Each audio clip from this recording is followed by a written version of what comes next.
2024 अब समाप्ति की तरफ आगे बढ़ रहा है, 5 दिन शेष हैं। 25 का आगमन बड़े धूमधाम से हो रहा है। हमारे साथ डॉक्टर श्रीपति त्रिपाठी जो देश के बड़े भविष्यवक्ता हैं, उनके आवास पर मौजूद हैं। अभिषेक मिश्रा, एक्सक्लूसिव इंटरव्यू इनका हम कर रहे हैं। बड़े गज़ल गायक हैं, देश में बड़ा नाम है। अभिषेक जी, बिहार की मिट्टी से हैं, क्या संदेश देंगे? बिहार दिनानुदिन प्रगति की ओर है और जिस प्रकार से हमारी तत्कालिक सरकार हम कलाकारों के लिए जो निर्णय ले रही है, या कला संस्कृति मंत्रालय हो या पर्यटन विभाग हो, ये वाकई काबिल तारीफ़ है। मैं इसकी भूरी भूरी प्रशंसा करता हूँ। और अभी फ़िलहाल जो हमारे लिए फ़िल्म सिटी का जो अनाउंसमेंट हुआ है, ये विद क्रॉसिंग फिंगर कि ये चीज़ें पटल पर आएँ। हाँ, एक खेद है कि ये चीज़ें बहुत पहले शुरू हो जानी चाहिए थी, चूँकि हमारे बिहार ने कई ऐसे पूत जने हैं जो आज बॉलीवुड के हस्ताक्षर हैं।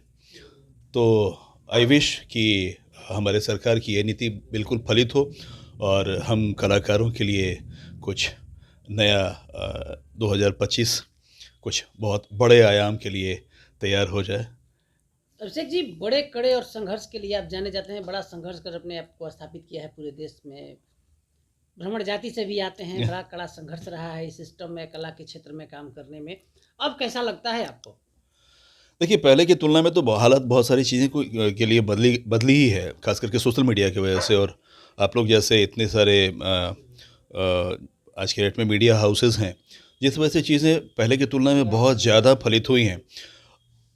उन दिनों जब हमारे पास कुछ हुआ ही नहीं करता था, एक्सेप्ट कि आप जब तक बड़े कैसेट कंपनी में ना जाएं और चीज़ों को अपने आप को एक्सप्लोर ना करें। बट उस मुताबिक अभी देखा जाए तो हर एक इंसान के हाथ में पूरी दुनिया है। वो अपने आप को पूरी दुनिया में कहीं भी परोस सकता है। तो इसलिए उन दिनों की तुलना में कलाकारों का संघर्ष बहुत कम है। अब रही बात किसी भी कला को सीखने की बारी, तो वो एक अलग सेक्टर हो जाता है। लेकिन अभी के वक्त में उन संघर्ष के लिए, मतलब जो उन दिनों जो संघर्ष था, अभी वो बहुत कम हो गया है, अपने आप को एक्सप्लोर करने वाला संघर्ष।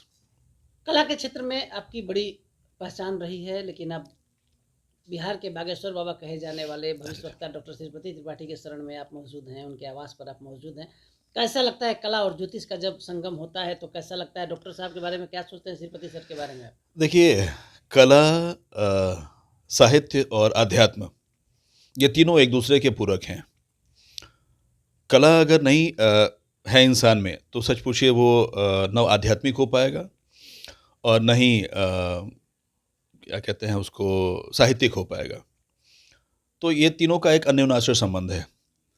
अब रही बात हमारी मुलाकात की श्रद्धेय दैवज्ञ पंडित श्रीपति त्रिपाठी जी के बारे में, तो ये एक अद्भुत व्यक्तित्व के विशाल व्यक्तित्व हैं और सहजता, सरलता, सदाशयता इनके इनके गुणों में शामिल है। रही बात इनकी ज्योतिषीय जो गणना है, वो वाकई बहुत ही परफेक्ट होती है। इवन ये तो पहले ही जब लोग इनके समक्ष होते हैं, तो वो पहले ही एक लिख करके, इवन हमने आज तकरीबन के टेक्निक से अपना ट्रीटमेंट करते हैं, हम देखते हैं। बागेश्वर बाबा तो अभी तत्काल 4 नहीं, 3 देखिए, सालों में आए। ये हाँ, तो वर्षों से करते आ रहे हैं, 15-16 वर्षों से पटना में हम लोगों ने देखा है। बिल्कुल, बिल्कुल। कैसा लगता है? तो ये तकनीक नहीं है, ये विद्या है, सबसे पहली बात। तो ये जब तक इंसान उस ऑरा में खुद को नहीं एनरोल करता है, तब तक वो दूसरे के चेहरे को, दूसरे के व्यक्तित्व को पढ़ नहीं पाता है। तो गुरुदेव ने इस प्रकार से अपनी चीज़ों को इतना जटिल साधना की है उन्होंने अपने पिताजी से शिष्यवत रह करके, जिस प्रकार से उन चीज़ों को स्टैब्लिश किया है और आज जितनी परफेक्ट गणना ये देते हैं, ये वाकई बहुत ही काबिल तारीफ़ है। और हम बिल्कुल कह सकते हैं, आपने जो कहा कि हमारे बिहार के ये बागेश्वर बाबा हैं।